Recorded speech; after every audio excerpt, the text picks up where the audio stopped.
On today's episode of The Perfect Rise Conversations with the RBA, we're stepping into the world of refined pastry, artistry, and leadership with executive pastry chef Matthew Ratliff. From earning his degree at the Culinary Institute of America to training under 3 of the 4 certified master pastry chefs in the United States, Chef Matt has built a career defined by excellence, precision, and creativity. He's a Food Network Challenge champion, a decorated competitor, and one of the few chefs to hold the titles of World Certified Master Pastry Chef, Certified Master Baker, and Certified Executive Pastry Chef. In our conversation, Chef Matt pulls back the curtain on what it means to build a career as a pastry chef. From the discipline of sugar artistry to the importance of organization, mentorship, and financial foresight, he shares hard-earned wisdom for the next generation, why certifications matter, and how competition focus translates into everyday success in the kitchen. If you've ever wondered what it takes to rise to the top of the pastry world and what lessons extend far beyond the kitchen, this episode is packed with insights you don't want to miss. Welcome back to the Perfect Rise Conversations with the RBA. I am super excited for this conversation today. Today, I am being joined by Chef Matthew Ratliff. How are you today? Doing great. Great day out. It is. I'm super, super excited to have this conversation. We have met in passing several times over the past year at different things with the RBA. We first met back in North Carolina, I want to say, when I first started. And then I saw you recently this summer here in Atlanta at the RBA Roadshow. So super, super excited for this conversation. And for us to be able to kind of pull back the lens on what a career as a pastry chef can look like for people. We've done a lot on entrepreneurship, but this one I'm super excited about for people who want to go the career pastry chef route. So, looking back at your journey from the CIA to working alongside 3 CMPCs, what was one pivotal moment where you felt your path as a pastry chef was truly set? Um, I gotta say, even from school, I really just liked the style of pastry and the efficiency that comes with it. And you can either do an individual thing that you can spend an hour on, or you can make 100 of them in an hour, depending on what you want and what you're. I mean, the diversity of that was always just so intriguing. Such a big universe in the pastry world. Agreed. I think I was super in love with that in culinary school, but I love the idea of a bakery of my own more. And I was like, I don't know which way to go. I don't know I clearly went with the bakery, but I Yeah. was like, that whole plated dessert thing, it had my heart, man. So you've competed and won in some of the most intense pastry competitions out there. What do you think competitions teach a pastry chef that day-to-day kitchen work cannot? Complete focus on one thing. So when you're doing a competition, I'm gonna make one showpiece. I'm gonna probably spend 200 to 300 hours on that, and I might make it several times, or I might make one part several times. But you have that focus where, and at work, you still have to produce a certain amount of product, or else you're gonna be out of business. Whether you're working or it's your own place or anything. For a competition, is that one time where you really get to do anything possible to make that the best product possible, and whether that's in visual appearance or in taste, and that focus lets you apply it to your job later on, because I have every nuance on how to make this cake.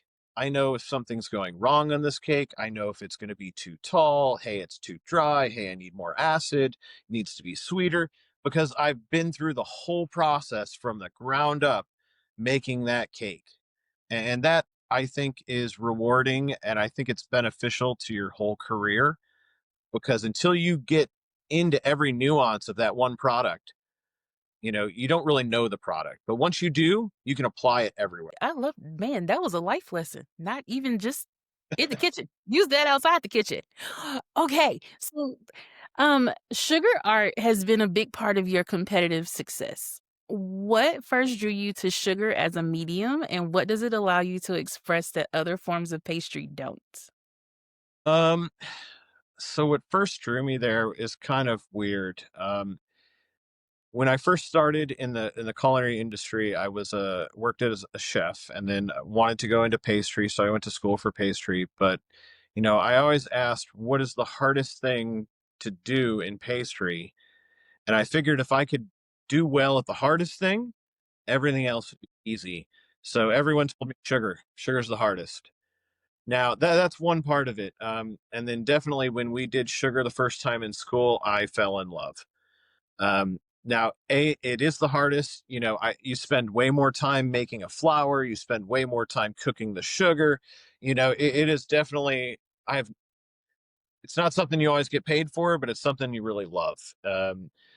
So that's how I really got hooked on sugar, and it's real shiny too. I gotta tell you, just the sheen of it, and like looking at the iridescence of sugar, it just captivates your. It's like staring at a fire when you're a little kid and you first go camping or something. It just you get into it, and you know that just kept me there for a long time. And, also a thing that you have to love it because unless you're in the desert, you put that sugar piece out on a buffet, you got 4 hours, and it start melting and weeping or turning color depending on if it's isomalt or sugar. So something you really enjoy doing to get that much out of it, and you got to put a lot of time and practice into it. Absolutely. You totally do. I liked it in school, but I didn't love it, but I liked it, I and don't I know. liked that my sugar piece didn't explode outside. There's just a switch that flipped and said, "Oh, I really like this." I went home and started bringing sugar home, started microwaving it in the living room. You can ask the my roommate at the time will curse my name to this day because there was just sugar on the carpet. There was sugar everywhere, but I got into it and I liked it, so I just kept doing it.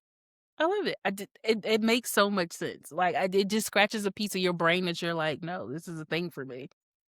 Okay, so working at places like the Ritz-Carlton, Little Palm Island, Everglades Club give you exposure to very different types of kitchens. What's the biggest lesson you've carried forward about leading and adapting in diverse pastry environments? I mean, organization over everything. If you don't know what your end goal is before you start, it's just going fumbling through the dark, right? If you have clear, concise organization, you know how to build on that because most of the stuff we do is not a one step process.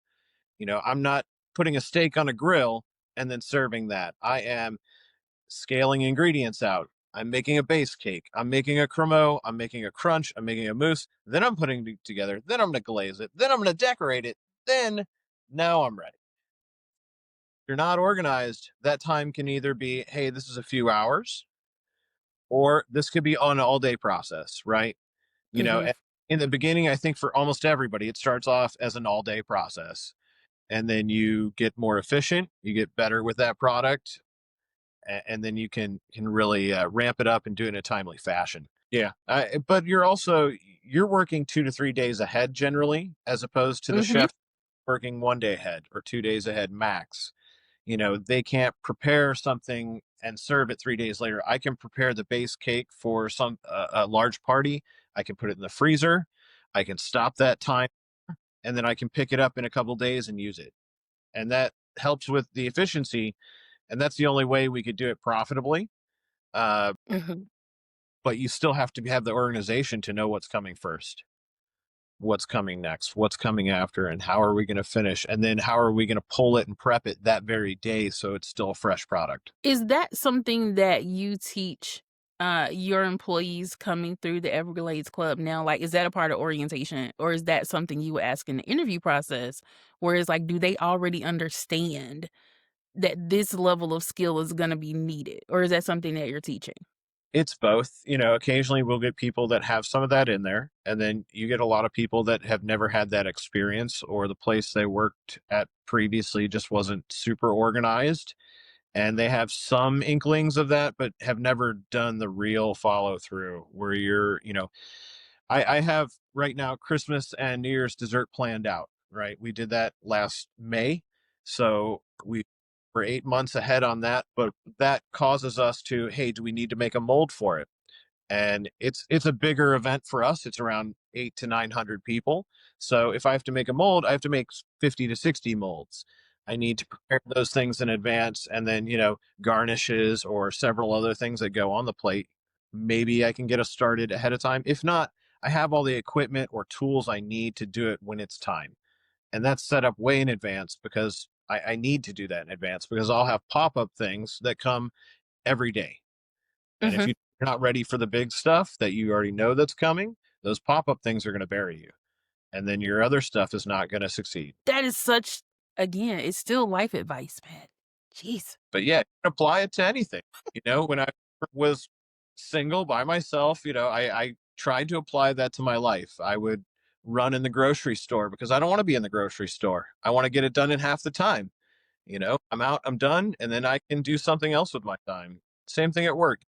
The more automated systems you can set up, the more time you have for creativity, or the Yes. more you can train your staff to do the basic stuff and do it well. Now I have time to focus on the things that are new or different or need a little bit more level of expertise. So you have the certifications of World Certified Master Pastry Chef, Certified Master Baker, and Certified Executive Pastry Chef. Totally not a small feat. So, what role have certifications played in your growth? And do you think they're essential for the next generation of pastry chefs? I'll start with the last question first. I think they're not 100% essential, but man, does it help, right? I want to say it's 90% essential because you either have to be in the certification mindset when you're working, or when you're doing a certification, you need to be in a different type of mindset. And that is just, it's focus. It's focusing on this, it's making these products the best way you can, and then doing it in a timely manner too. You have to be able to produce a certain amount of things in a certain amount of time to be able to achieve that. And that's the hardest part, is your time management usually. Or, hey, in addition to time management, I also have to check my dough and make sure it's on point and check in on it 3 to 4 times before I fold it, maybe, or before it goes into the proofer. Is it right? You have to be able to identify that stuff without a whole lot of hesitation, whether it's feel, touch, taste, or visual sight. It has to be there. Um, in and certification pushes you to, so that's the other big thing, right? It pushes you to achieve a certain goal, where if you didn't do a certification, you might say, well, I'm good with that, or I'll work on that part tomorrow.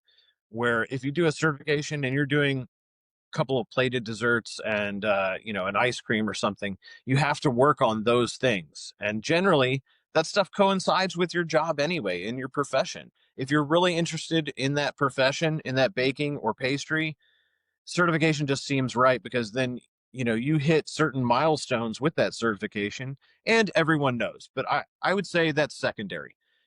Everyone knows it's on your resume, and that helps you, might help you get a job. But the real benefit is, hey, I know how to work cleaner, I know how to work more efficient, I know how to check things in a timely fashion, I know what to do if something goes wrong, I can fix it fast. All of that experience is really what will set you apart from somebody else who doesn't do certification, because you basically just trained yourself. I can go fight somebody karate, but if I've never taken karate, it's not going to be very good, right? It's the Right. thing. And certification Understood. for me has been, I don't know, it's been exactly what I've been talking about, really. It's a push to the next level, and it helps get you there, and it gives you a direction to go to. You know, doing the certified master baker test was great, because you know what I worked on? I worked on my lamination to a point where I was had almost no loss or trim, and that right there is going to save me money the rest of my life, right? I have only 5% trim loss. Man, that's better than the other guy who has 10%, and that's money in my pocket. Mhm. So the certification has been great for me, and it's helped push me to the next level. It's helped get me to where I need to go. I love it. So, you've been featured in magazines and shared your own pastry techniques, like the blooming flower technique. How do you balance being a practitioner in the kitchen with being an innovator and educator in the field? I am very fortunate to work at a place where that is something that we do on a regular basis. So, very few places do that because it takes a lot more time and a lot more money to produce that stuff. But um, I made that for my job, right? And then I was able to share that with my fellow pastry chefs. And that's exciting for me because I feel like you don't ever learn anything until you teach somebody else, right? Because you see it on both sides then. The learning side is one side, but until you teach somebody, there's so much more you learn from teaching somebody than just learning it yourself. So by me making a dessert like that at work is fine. I learn a whole bunch of stuff there, but being able to even putting it into an article, I get to Mhm. reanalyze that whole dessert. I also have to prepare it in a way that somebody else is going to understand it. That means I need to understand it on a higher level. I need to think, what is their questions going to be? How do I solve those questions even before they ask? And I can Mhm. put that in that article and put that in that thing. And hopefully they take from that and benefit. But I get a whole new perspective on it and I learn new things every time I do that. Get it. I get it. Okay. So let's talk about the pressure of the kitchen. So many chefs struggle with creativity under pressure. How do you personally approach innovation when you have strict timelines, competition rules, or demanding clients? Well, I feel like that's all the time for a lot of us, especially people cake decorating, wedding cakes, all of those are special occasions. They all need something special. Honestly, practice. I think this is something you can practice. And I know people say, well, the creativity is hard. I'm not an artist. But no, I'm not an artist, right? My handwriting's horrible. My piping is beautiful because I practiced. My drawing is very sad, but my ability to compose something on a plate is there because I put time in for it. That's got to be the number one thing. You put forth the effort. If I'm constantly doing special occasion cakes and coming up with a theme, I'm going to get better at it and faster at it. And that's going to benefit me forever. So that practice, I think, is the number one thing, just trying it. The creativity can come from anywhere, though, right? A lot of times we'll have clients come in with an idea of their own, and I can go and research that online. And, the internet is amazing for that, right? Pictures, photos, I can see other people's work, and that's great. And that's also one thing you're always going to do, whether it's I'm looking at a picture book or I'm looking on the internet. I can get ideas from that and I can play off those ideas. It doesn't have to be stealing the whole idea, but I can say, oh, that element of that would go great with this. Mhm. That's always going to be a part of it. Looking to other people's work too. I steal everything. There's nothing sacred. We're talking about food here, right? If somebody else can do it, I know that I can work it out and I can get something close to that too. And I would say any of my work, same thing. Please copy it. Why? Because hey, it works, right? And it looks good. And if it fits what you need in that situation, then go for it. Agree. Don't need to reinvent the wheel. Take it, make it better. Okay, so charity work seems to be a thread in your career. Why is community involvement so important to you as a chef? And how do you choose where to lend your talent? Um, you know, I mean, any type of charity itself, if you're there and giving to something else, I think it's very rewarding to yourself too. And you're kind of, in a way, sometimes teaching somebody else. You're showing them something new, but you also get a benefit from the local community too. If you're doing a charity and it's local and you have a business, everyone's going to reflect on that and say, oh my gosh, that business helped this out. I want to go help that business out too. And they feel almost indebted to you. Um, and not in a bad way. It's, hey, I want to try your product. Hey, I might tell somebody else about your bakery. That word of mouth, I think, is way more powerful than any advertisement you can get online, any advertisement you can buy and pay for. If you change somebody's mind and you say, wow, that bakery is just awesome. They helped out with this charity every year. I want to help support that bakery too. And if it's a local community, all those people. They know what you're doing, right? And they see you helping and doing something. it's not only beneficial to yourself, it's beneficial to your business, it's beneficial to your career because people will uplift you. And it also provides opportunity. I've done a lot of charity work where we actually get to go to a place and do an event, and I get exposure from that, and that helps my career, and it also helps the charity. Agreed. I did a lot of work with safe houses as a chef. And so, I mean, no lights, camera, action, but the return, I know. incredible. You get one person who remembers that for 10 years, and you need something down the road, they're there to help you. And it's unbelievable how well people remember things, acts of kindness, Yes. and they Yes. always get paid in full. Fully, fully. Okay, so this is my last question as we prepare to wrap up. With such a wide-reaching career, competitions, luxury resorts, mentorship, publishing, what do you hope your legacy will be in the pastry world? And what advice would you give young bakers who want to follow in your footsteps? That's a big question. Uh, I would like to give everyone a small piece of advice before anything else is learn your finances a little bit. When you're in our industry, it is a hard industry. It is not the top paid industry in this world. You're not a doctor, you're not a lawyer, and a lot of times you are getting regular pay, I want to say. There's opportunities for above, but start your 401k, start your IRA. I tell every single person that works for me the same thing. It doesn't matter now, it'll matter when you want to retire. I have met so many chefs in this industry, so many bakers in this industry. Well, I can't retire. I don't have any money left. I didn't save my money. I didn't do anything with it or invest it when I was going up because I didn't get paid a lot. Take a little bit out, do it. And that is you know, for our industry, it's not a high paid industry. So you need to take that into your own hands and you need to invest in your future outside of work a little bit and then go and do what you're passionate about. Then go do all your other stuff. That's a little detail. And once you get used to it, it's so easy. You can put it on automatic. You don't have to worry about it every week.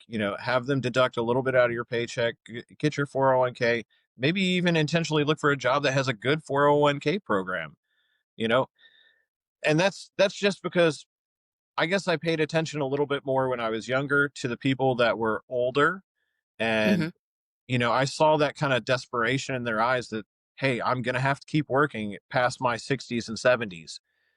And, I didn't want to be put in that spot. So I did some research. I did, some reading. I listened to podcasts about it. And I got myself interested in it and involved in it. And that helped me out a lot. And now I'm not worried about when it comes time to retire and comes time to, hey, maybe I just want to do part time one day, and I'm not worried about that.